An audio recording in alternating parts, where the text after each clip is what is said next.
2027 বিশ্বকাপে বাংলাদেশের সমীকরণটা কঠিন কিন্তু অসম্ভব নয়। সরাসরি খেলতে হলে থাকতে হবে র্যাঙ্কিং এর সেরা 10-এ, আর সেই লড়াইয়ে বাংলাদেশের সামনে সবচেয়ে বড় পরীক্ষা সাউথ আফ্রিকা সফর। সূচিও প্রকাশ হয়ে গেছে, যেখানে 18 বছর পর সেঞ্চুরিয়ানে টেস্ট আর জোহান্সবার্গে প্রথমবারের মতো লাল বলের ম্যাচ। নভেম্বর-ডিসেম্বরের পূর্ণাঙ্গ সিরিজে প্রোটিয়াদের চ্যালেঞ্জ নিতে যাচ্ছে টাইগাররা।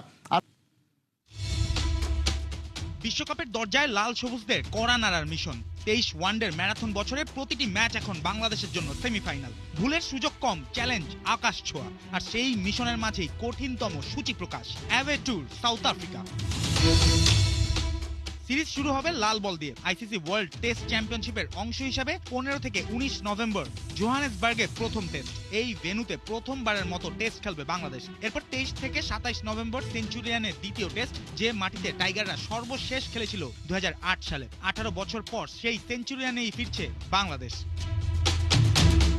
টেস্ট ইতিহাস বলছে কঠিন বাস্তবতা। সাউথ আফ্রিকার 4 সফরে 8 টেস্টের মধ্যে সবকটিতেই হার, 5টিতে আবার ইনিংস ব্যবধানে। পরিসংখ্যান ভয় ধরালেও নতুন প্রজন্মের দলে আছে বদলে দেয়ার তাগিদ। 1 ডিসেম্বর ইস্ট লন্ডনে শুরু হবে 3 ম্যাচের ওয়ানডে সিরিজ। 4 ডিসেম্বর গাবেখা আর 7 ডিসেম্বর কেপটাউন। ওয়ানডের প্রতিটি ম্যাচই বিশ্বকাপের সমীকরণে অমূল্য। দক্ষিণ আফ্রিকার মাটিতে 12 ওয়ানডেতে বাংলাদেশের জয় মাত্র 2টিতে।